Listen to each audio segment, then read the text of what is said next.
Sibhotise ngolwesihlanu umhla ke wesibhozo kweyoMnga. Olusuku ke kwaqala nje sele luphelile kodwa ke kwabanye akunjalo ngoba omnye uthi esemsebenzini nje kube kungena ii-calls ziqalathelana ebuzwa ukuba uphi ngoba ziyakhala kwazipeqengeshe. Kwaye ke xa ingumntu ke wefomo angade ashiye nomsebenzi phakathi nendawo atye ansayithethe yabafundi ngoba ucinga babalisa phantsi beqhwesha eyangomvulo bayibone ngomvulo. Ukanti ke xa sijonga kuvimbo namhlanje sisoloko siqinisekisa ukuba sikuphathela amanqaku ahamba phambili kunye nalawo ke ungade uwetyise. Nangempelaveki logama ke thina sisathe nqomama. Ndimlo ukholo saka lubisi umadlongothi umazipha umamshukuma. Sabona mbukeli wethu esimthanda ukubhubha uLwesihlanu ke namhlanje kanti njengenjwayolo usuku ngabe uliqale ngani uma ngabe phela kungasaliqalanga ngenxa izivele yohlelo lesidlo sasekuseni ekhaya Jikelele. Iyona phela ke le ezobutshengisa ukuthi i-weekend yakhe izohamba kanjani. Ngiyazi ukuthi uyafisa ukwazi ukuthi usulangazelela ukuthi ngitshele ukuthi obani laba bazobe belapha e-studio bezonandisa. Lalela asoze ngikutshele manje ngifuna phela ukuthi lokhu uyibuza nje uyibuza. Igama lami nguNoxolo umamtshali wakwaMwali ihle bangalela imhlophe eqwa. Intokazi yale ondini ngasesishamthetho sesifundazwe esedala. Hayi angingandike ngomlomo wena woza nje nendlebe mina ngizoza nendaba nazo ihamba phambili.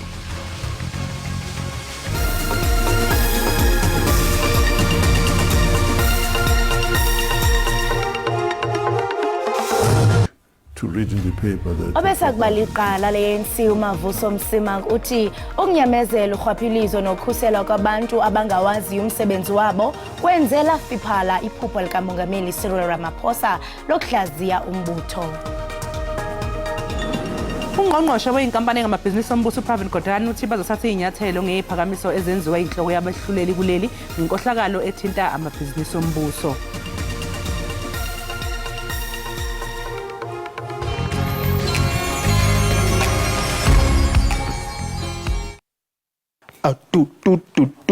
Hey, singambiza no chup. You know what it is ngobixhosa lona hlala ubukele ekhaya Jikelele from Monday to Friday sikuphathele zemidlalo, entertainment and current affairs. Ungaphoswa.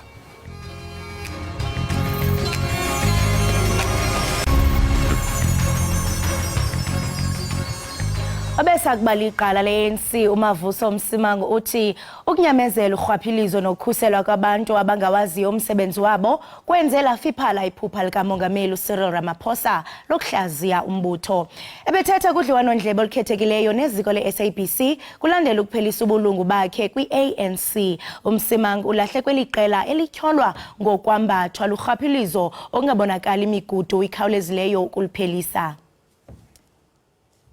Evala isahluko emva kweminyaka engaphaya kwama-60 njengesicaka sombutho igala le-ANC uGqirha Mavuso Msimang uthi kufike ixesha lokuba anikezele exhelekile emphefumlweni uthi ANC ayisafani iyoyisakala kuzibhenca izigutyule urhwaphilizo. it's been a bit difficult. It's not an easy decision at all.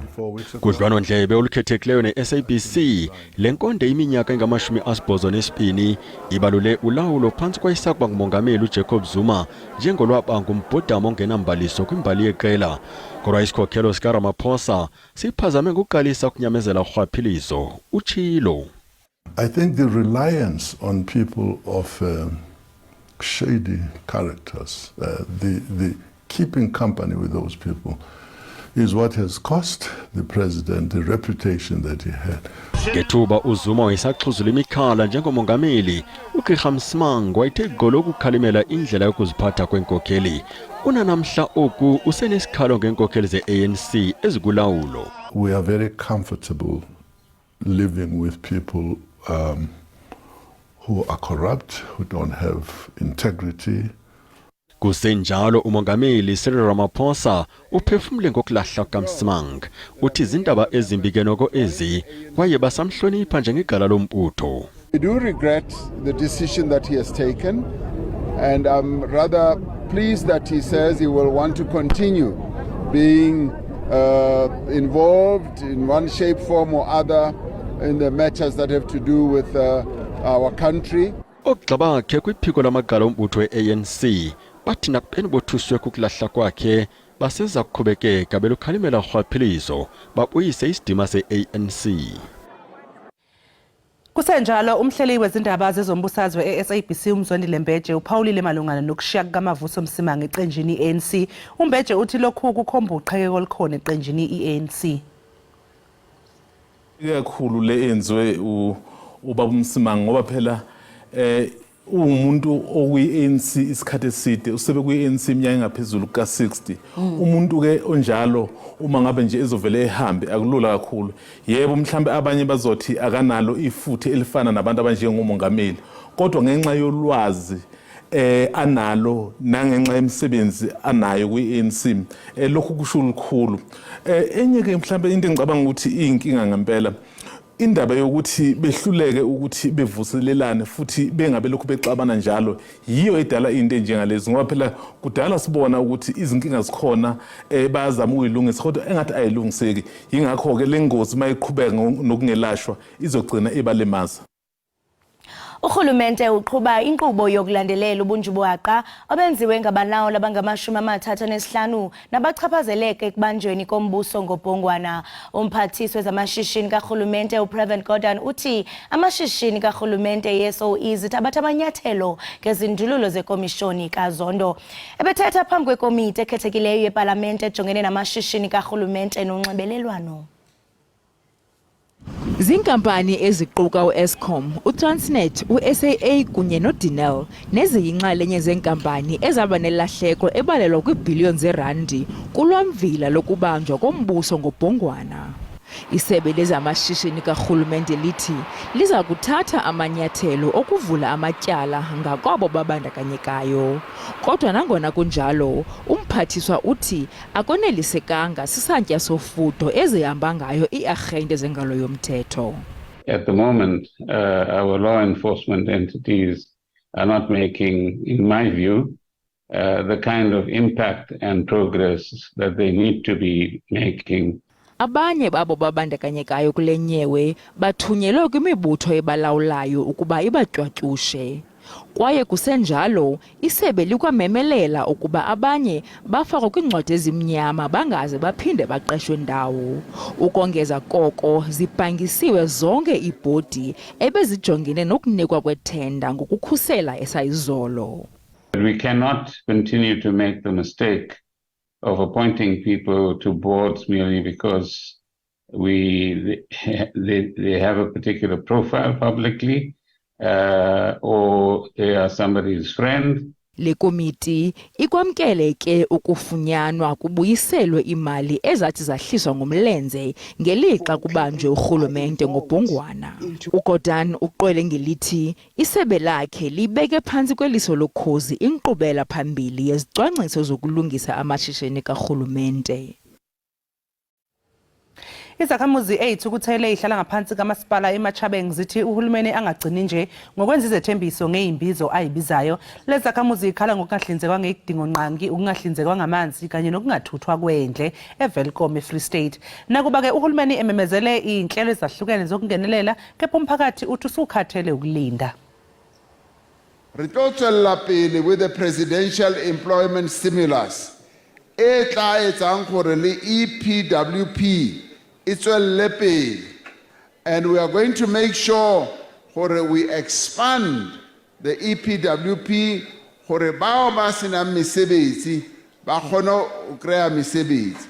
Re tlo tswella pele gape le ka di grant tsele tse rileng ra di simolla ka nako ya COVID go thusa bao ba sa sebetseng. Re utlwile gotwe la ele nyane tšhelete ena ya 350 e tlo tswella pele ka hobane thusa batho. Go na le bao ba reng ya re thusa, re a kgona ho e sebedisa tšhelete eo go etsa di-business, go fepa bana ko gae.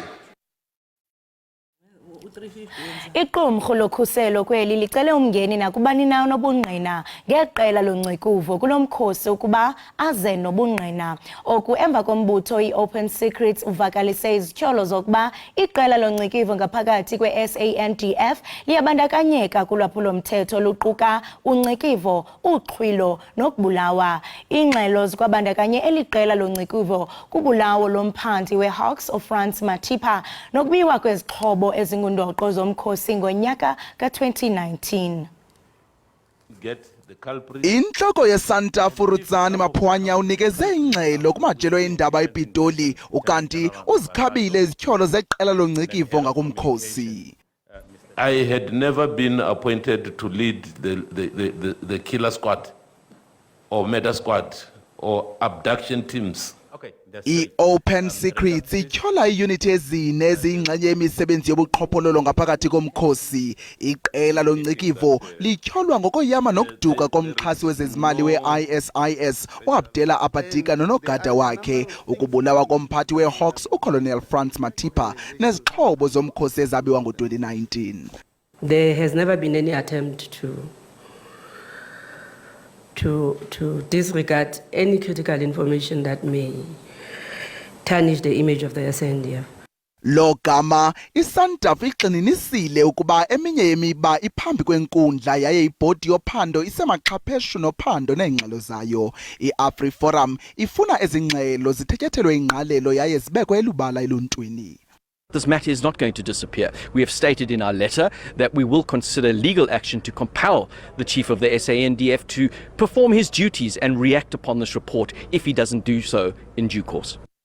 Ngokweengxelo zamajelo eindaba kulapha eThabathwane military base apho wayesaya kuba ngumququzeleli kwezobuntlola uPulenkomo atyhola ukuba wabanjwa wancikivwa ngo-2019. Uvakalise izityholo zokuba abo bamncikivayo babephuma kwiSANDF yaye babefuna ulwazi ngezixhobo ezazibiwe ngo-2019. iSANDF ithi lo mba umele ukuphathwa ngesidima.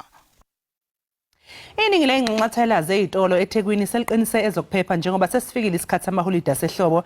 Lokuza nje ngenyanga edlule kuphangwe ingxoxathela zezitolo ezimbili kwabulawa elinye lamaphoyisa. Kweli xesha lonyaka kuba sisiphithiphithi kwiindawo ezinodederhu lwevenkile njengoko inyambalala yabathengi thontelana ukuyokuthenga izipho nokunye okuninzi. Imigila mkhuba iye ifumane ikroba kuphango lwakutshanje kwindawo enodederhu lwevenkile iPavilion. Oonqevu bebexhobile baphange iivenkile ezimbini zobucwebe babulala ipolisa. Kwenye indawo enodederhu lwevenkile iGateway kwenziwe luqilima ukhuseleko. I mean, over the festive season we have a massive influx of both tourists and local shoppers coming through to the mall, so security is obviously our highest priority. Abathengi bathi bahlala beqaphele kweli xesha lonyaka. From that experience, I'm very scared going to the malls, the casinos. I'm very vigilant. Kunjalo banye bafumana ithuba lokucela bakunqwenelayo. And I really want a furry notebook with a lock and a pencil case. Dog toys for my puppy. Iindawo zentengiso zikwabongoze abathengi ukuba bahlale belumke ngalo lonke ixesha. Amapolisa aseMpumalanga azingela amanina amathathu atyholwa ngokudlwengulwa indoda eneminyaka engama-28, 28 years, Kabhokweni kufuphi neWhite River. Iqhoba eli livule ityala ngakula manina amabini kuwo liyawazi. Amapolisa athi le ndoda ityhola ukuba la manina aye amohlula ngamandla ze amdlwengula ubusuku bonke kwasaphandle. Ixhoba lithi liyelabizwa ngamanina amabini nacele uncedo lokufunqula ibhedi. Uthi uthe wakungena egumbini lokulala inina lesithathu lathi gqi emva kocango. Ixhoba lityhola ukuba omnye wabatyholwa uye wamkhulula ze kwasaphandle bemdlwengula besezosininzi.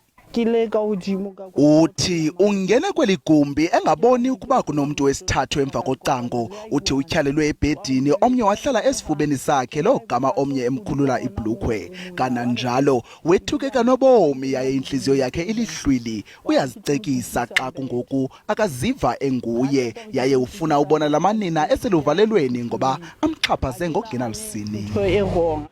Amapolisa athi ityala lokudlwengula sele livuliwe kodwa ityala elikwafana neli lalivuliwe kwaleli xhoba linye kwangakubatyholwa ekwangaba banye eBitbank ngoSeptemba kulo nyaka.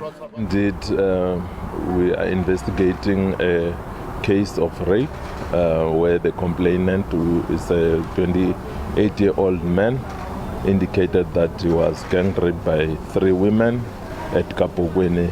Iphulo longenelelo kudlwengulo iGreater Rape Intervention Program eMpumalanga lithi amatyala amadoda axhatshazwa ngokwesondo anyukile. Eliphulo iGRIP likwathe wandile umkhuba wamanina amadala alala namakhwenkwe asakhulayo. There are cases whereby the perpetrator is a female.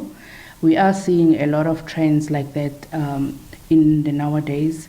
Even though it is rare, they hardly report because they are afraid of being discriminated and judged. Ukanti abakwantsasana baphantsi phezulu nophando lwelityala.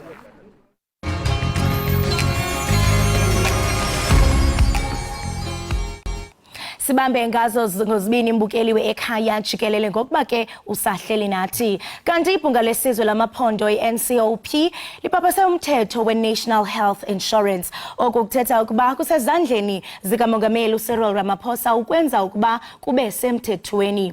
Nangona kunjalo ke kubonakala ngathi kukho izinto ezingahambelaniyo nokuba ke lo mthetho wenziwe ube semthethweni. Ukuze ke siqonde banzi ngalomba siqhagamshelana nosihlalo we-South African Medical Association uGqirha Mvuyisi Mzukwa kunye nonobhala Jikelele wemanyano yabongikazi iDinosa Ukhaya Sodidi. Masikubulise Gqirha Mzukwa sikwamkele enkqubeni ekhaya Jikelele.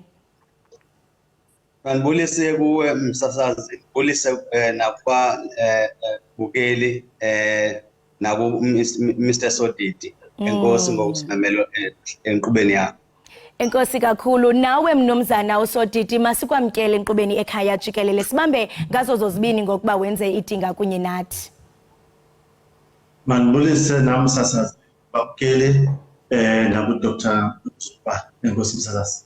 Sibamba ngazo zozibini. Gqirha Mzukwa masiqale sibuze kuwe ukuba kutheni nje nikholelwa ukuba umthetho we-National Health Insurance bekufanele nje uqale ulungiswe. Yintoni lento enenza umnqwazweni ungaqini ngalomthetho? Msasazi maniqale ngokuthi South African Medical Association siyahalela into ba abantu bonke bangafumana inkonzo zezempilo lento ebizwa nge-universal health coverage ephuma phaka kumbutho kazwelonke i-World Health Organization.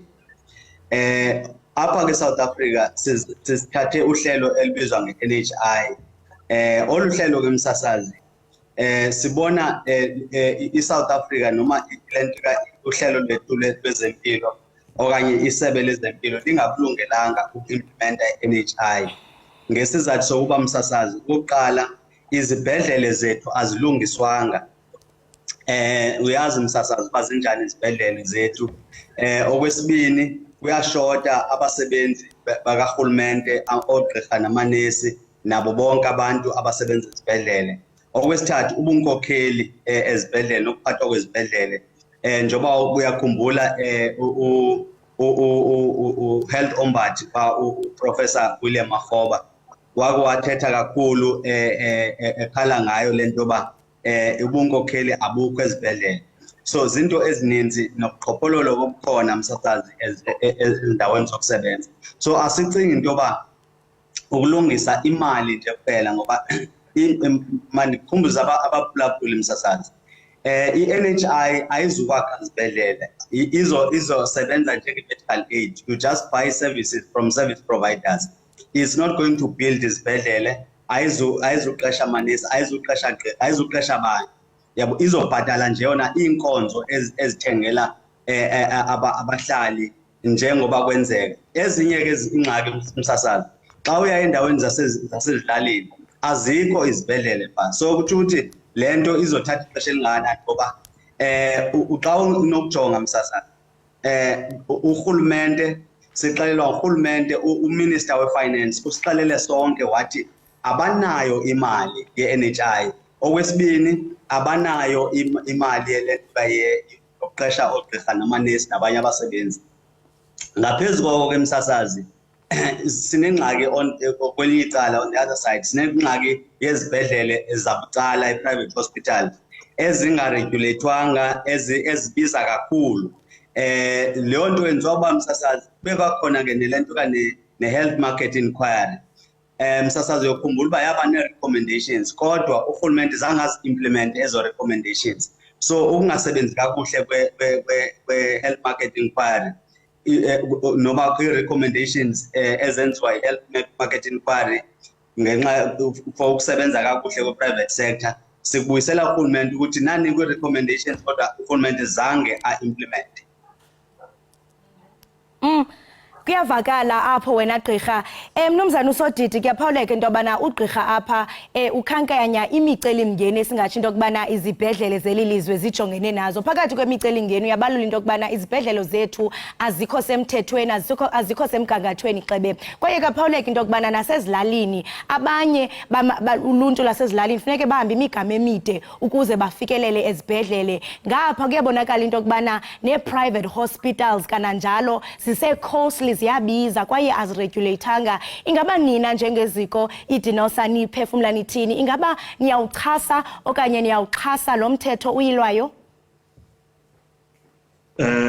Andiphinde ndizibuyisele bakhona nakuhlalo sama uDr. Mzuba. Msasazi okokuqala sifuna ukuthi namanqaku athethe ngawo uDr. Mzuba naye ngawo.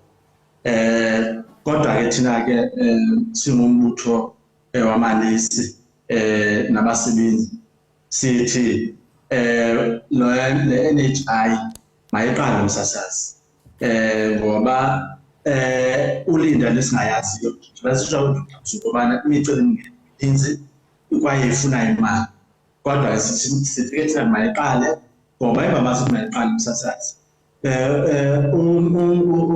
uMzantsi Afrika uchitha imali eninzi kwinkonzo zesebe nezempilo. Le nto kuthiwa ke i-GDP spend about 8.5 of GDP towards South Africa. Imali leyo ke msasazi kakhulu xa ngakuthelekisa namanye amazwe. iSouth Africa ichitha imali eninzi ke ingxaki ke apho msasazi le mali iya kakhulu kweli cala lesibhedlela lasabucala lekuthiwa yi-private sector. So sithi bathina ke kule mali ikhoyo seyikhona bake imali ke thina sikhuluma ikhona msasazi into nayo isetyenziswa ngenxa ngokuthi ifuna ubana elona imali eninzi lelaka-private sector libe eli cala ka-private sector lisevisa igcuntswana labantu xa ujonga eSouth Africa. Uninzi labantu eMzantsi Afrika lixhomekeke kwizibhedlele zikarhulumente. Uninzi lwabo bambalwa ukuthi babe nenyweba nale kuthiwa yi-privilege yoba yakwa-private sector. So ke msasazi imali sithi ikhoyo makesijonge kuyo sibone ubana ezi ngxaki sijongene nazo uDr. Mzuba singakhe sikhabela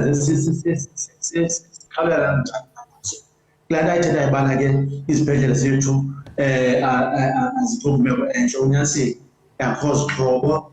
Nathi ke msasazi siyakhala ngale nto kuthiwa ke ingabikho kwesikhokelo management siyakhala nathi ubana inene ayikho. Sifuna ke urhulumente ke aqale ke kwezo ndawo kuba indawo zokuqala zibhalwe ngokuthi kuqeshwe abantu abalungeleyo uqeshwa abakwazi ukukhela ezibhedlele nabantu ngale nto yokukhwalifaya. Nale nto ke uqhophololo corruption siyavulela loo nto ubana i-corruption ingxaki khona iyafuna nalungiswa ngoba ke zindawo sithi unoqala ukubana apho kuvuza khona le mali uqala kuvalwe phayana ngexesha ke kodwa loo nto ifake msasazi masilinde ubana ezo zinto zenziwe zigqitywe otherwise msasazi ayisoze ibe yaqaliswa. So Mnumzana uSodidi, bengenolunga mhlambe le mali iqale ilungise iziseko ezingundoqo apha kwizibhedlele ngaphambi kokuba kanti kube kanti kupasiswa lo mthetho. Kodwa ke ndiyafuna ukubuyela kuwe wena gqirha. Ingaba mhlawumbe ngaphambi kokuba nibe kanti nithi niyawuphikisa lo mthetho, niye nahlala phantsi nava uluvo lwabasebenzi ukuba luthini na ngaphambi kokuba nithi niyaphikisa. Kwaye ndiyathanda ukuqonda into yobana ukubheka phambile yintoni mhlawumbe engathi ningathanda ukuba iguqulwe kuwo lo mthetho ngaphambi kube kanti uyapasiswa. Msasazi, kudala senza i-submissions kurhulumente okanye eParlamente ukusukela kwi-green paper, i-white paper, i-policy and the bill itself. Senze i-submissions, senza ne-oral submission phaya eParlamente ngexesha kokwenziwa kwi-portfolio yakwa-health, i-committee yakhona. Enye into ke Msasazi yoba i-South African Medical Association irepresenta noma imele oogqirha abakurhulumente noogqirha abangaphandle. Ayiyo association yabantu abakwicandelo elinye. So ii-members zethu ke zaba ne-National Council ngo-2019 apho khona sasiqulunqa inyewe ye-NHI. Savumelana into yoba uguquko kwezempilo luyadingeka kakhulu, kodwa i-NHI Msasazi njengoba nditshilo ndicela uyiphinda futhi le nto yoba idila nemali kuphela. Njengoba etshilo ufowethu uSodidi uba ingxaki ayikho ingxaki yemali, ayikho nyhani ingxaki yemali xa izosetyenziswa kakuhle. So indlela yokusetyenziswa kakuhle kwemali ayikalungiswa Msasazi.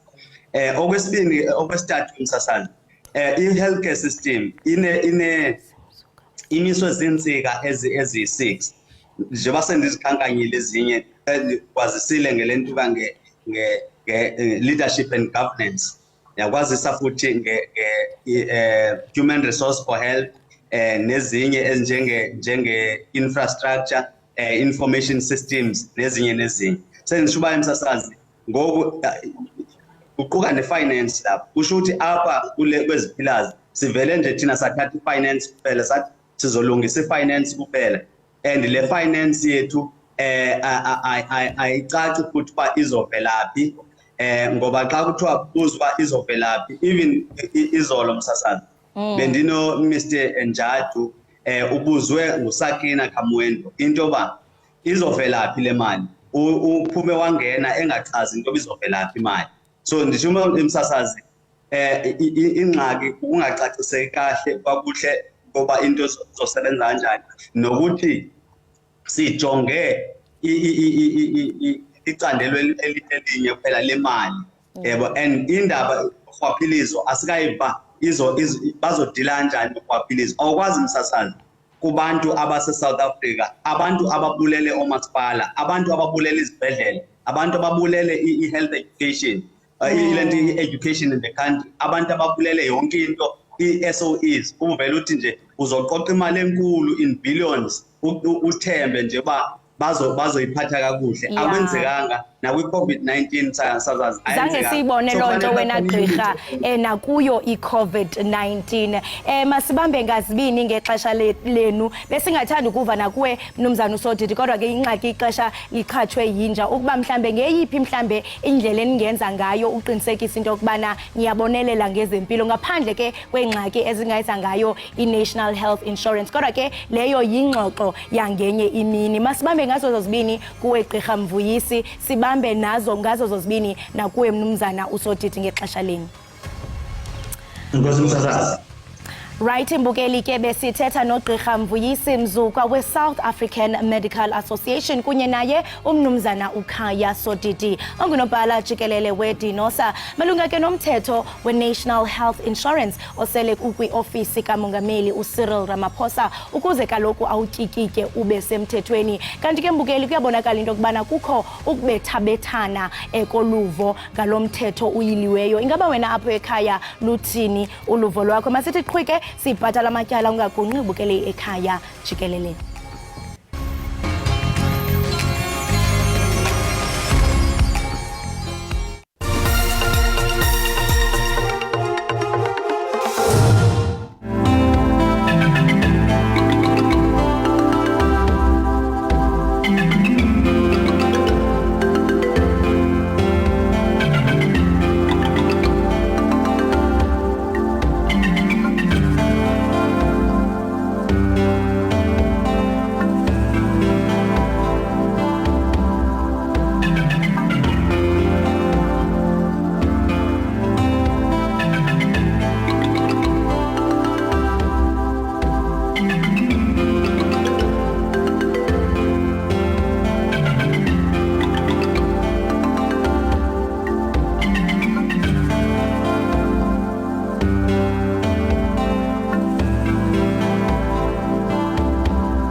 Siphinde sikwamukele embukeli lapha ekhaya Jikelele. Kanti mangabe sibela udabeni engeke ngaluthi nje halamzi kancane ngaphambi kokuthi siye ekhefini, ungqongqoshe wezokuthutha uSindisiwe Chikunga uthi kunesidingo esiphuthumayo sokuthi kuchitshiyelwe umthetho osivivinyo olawula ukusebenza kwesikhungo esibonelela labo abalimale ingozini zomgwaqo i-Road Accident Fund.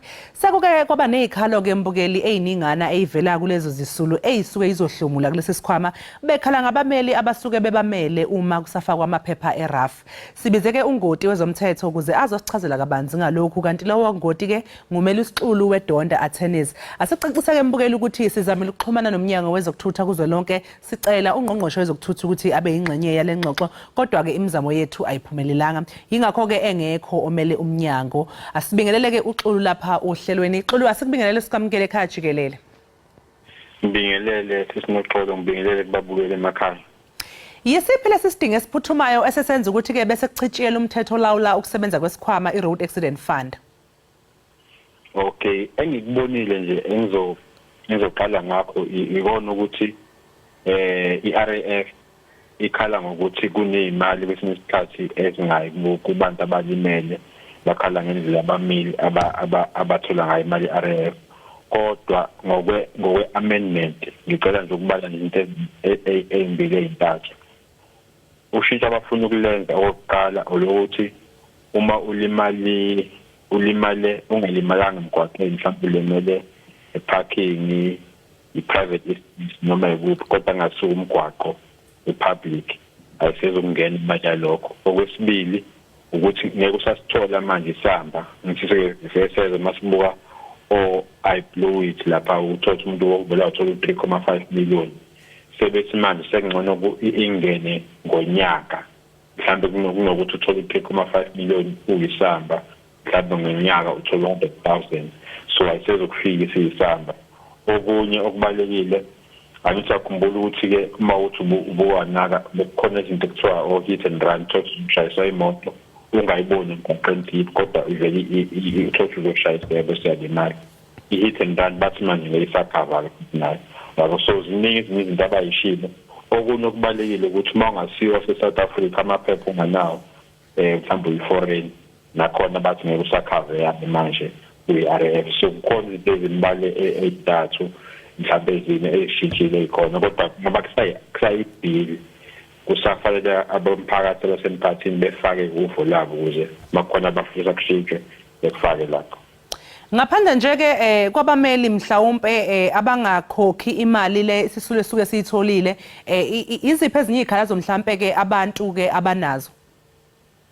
Mhlawumbe ikhalazo abantu abangaba nazo ukuthi ayisheshi iclaim ukuclaimeka, akusheshi ukwenzeka izinto njengokuthi bafuna kube ne-electronic system eyokuthi ufake izinto i-computer nokuthi uhambise ama-document code.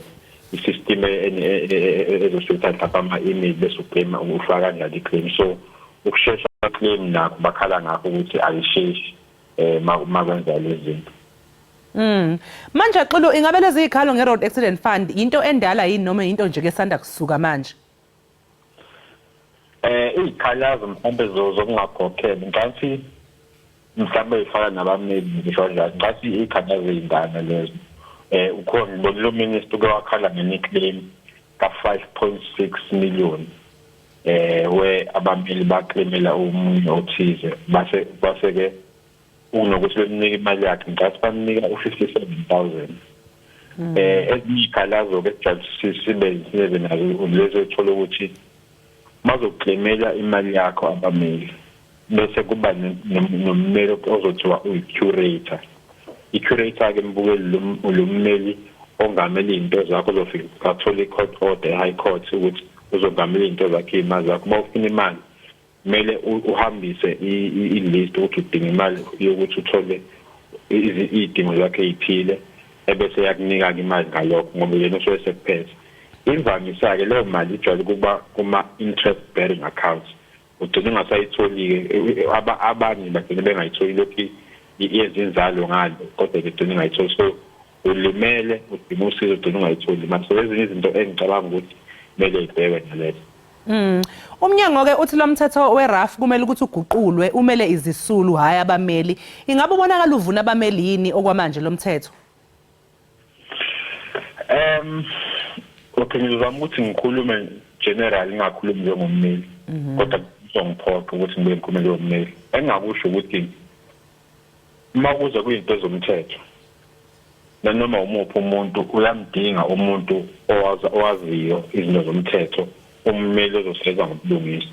Manje uma kuyi-RAF isithi ungezi nommeli, ngikhuluma ngommeli oqotho wenza umsebenzi. Ungezi nommeli. Umuntu olimele uzogcina sebesenkingeni ngoba manje uma erobheka noma uma ngayitholi lento ekumele ayithole uzokwazi ngani. Ngokwami ukubuka-ke abameli babalekile uma kuwukuthi bazokwenza umsebenzi wabo ngendlela eqotho. Manje wexulu zikhona yini inyathelo zomthetho engathathwa yilabo ababona ukuthi izinto azenziwa ngendlela kuRAF? Sengisho ukuthi zikhona inyathelo engathathwa abantu mhlambe kuRAF noma futhi bathathe indlela ezithize ngabameli mhlambe lapha bangahamba bayobika khona ukuthi cha ummeli umeli uSixulu wenza ukuthi nokuthi abike khona lapha angathola khona usizo. Yes, ukhona abaphethe abameli okuthiwa i-LPC, Legal Professionals Council. Ukhona la osokhonza ukhalaza ngento ethile ukuthi kumele akusizane. Kodwa ngokwe-RAF indlela elula nje ukuthi udabulise enkantolo ubese ijaji lizonqoma-ke ukuthi i-claim yakhe ihambe ngendlela efanelekile. Xulu ngokubona kwakho ucabanga ukuthi abameli bayichazela kahle yini izisulu ngemigudu elandelwayo ukuze phela kungaxatshanwa egcineni? Ngicabanga ukuthi kuya ummeli ukuthi chaza kanjani kulo muntu asebemmele. Kodwa uma kuwukuthi uthola ummeli oyenza i-RAF oyaziyo ngicabanga ngeke uze uxakeke akuchazele kahle indlela efanelekile. Mhlawumbe futhi enye udaba engaliletha lapha Xulu lokuthi mhlawumbe angeke kube yisisombululo mhlawumbe ukuthi i-Road Accident Fund yona ibe mhlawumbe nabameli bayo ezosebenzisana nabo kuzoba yibo laba bazosiza abantu. Kukhona uhlelo lama claim assessor abangabameli abangaphakathi. Yabo. Kodwa ngisasho namanje ukuthi phela vele bazobe sobe bemele u-RAF. So uma uza kumuntu i-aim ye-RAF ukuthi usave imali. So vele lo muntu lo uzobe siza i-RAF. Mina ngibona ukuthi uhlelo ukuthi abameli bekuthiwa bangasetshenziswa aluzukusiza. Into efanelekile ukuthi uma bengawenzi umsebenzi ukhona u-LPC njengoba kade ngisho nje manje sisimuxolo ozobheka ukuthi basenza ngendlela efanelekile yini ngoba bazomdinga umuntu ozokwazi ukuthi abalwele ongeza ukukhetha iside lokuthi ngoba esenza i-RAF bese ngawasizi ngokwendlela efanelekile. Ingabe kuwumsebenzi wommeli yini Xulu ukuthi-ke akutholele abeluleki bezemali ukuze wazi ukuthi imali uyisebenzisa kanjani noma abameli abasangeni lapho ngoba sinokubona phela abanye beyibhubhudla le mali njengoba nawe kade nje nguzwa ubalula udaba lalapha kwe-iBlueWheat? Umsebenzi wommeli usakutholela imali kodwa yokuthi ube ne-financial advisor kwesinye isikhathi uthola ukuthi ummeli kwibhenki asebenza nayo mhlawumbe ke sithi ibhenki waka-Nedbank kuzoba khona i-financial advisor ekhona lapho yena ezobe simthinta ibona ukuthi uma izobona mhlawumbe kungena imali kwi-trust account izobe isimbuza ukuthi uclient wakhe akamdingi umuntu ozom-advise uzobe sesho ukuthi hayi umeka bese kuba naleyo relationship kodwa engasahlangene nommeli izobe sibaphakathi kwe-financial advisor nalowo i-client ukuze isizakale ngoba ekugcineni vele phela imali efika kanje uma unganayo bathi ngesilungu i-financial literacy uzogcina vele usuyibhubhudla yonke then lokho sibona u-iBlueWheat now and then. Xulu ubona ukuthi-ke kumele sibe side kangakanani mhlawumbe isikhathi sokuthi isisulu sitholele imali ngoba ezinye iy'khalo zithi kuthatha isikhathi eside? Okay, uma uclaima nowadays I think uyalimala mhlawumbe ngoDisemba ngebhadi. Ngikhuluma ngeclaim yokulimala hayi eyokuthi kube khona oshonayo yokulimala. Kuthiwa ngokwe-RAF udokotela ukuthi ube no-12 months ukubheka umzimba wakho ukuthi after 12 months usuke usunjani bathi assessment bebheka ukuthi okay after 12 months usangakwazi ukuthi uhambe kahle ube right. So roughly mhlawumbe 2 years minimum ungabe usuyithola imali yakho kodwa ngoba kufanele ukuthola namanye ama-reports odokotela nama-psychologist kanjalo kanjalo. So kuthatha isikhathi ukuthi uthole lawo ma-report la ngoba kumele bebheke ukuthi ngama-medical reports ufanelekile nje ukhokhele. Hayi xolo sibonga kakhulu ngesikhathi sakho la ekhaya Jikelele sikufisele nempela sonto emnandi. Siyabonga kakhulu nathi. Lo-ke mbukeli bekungongoti wezomthetho umele usixolile besixoxa naye ngey'ngqinamba ey'khungethe isikhwama esibonelela labo abalimale ey'ngozini zomgwaqo i-Road Accident Fund. Okwamanje asinjike qu ey'tolo siyabuya emva komzuzwana.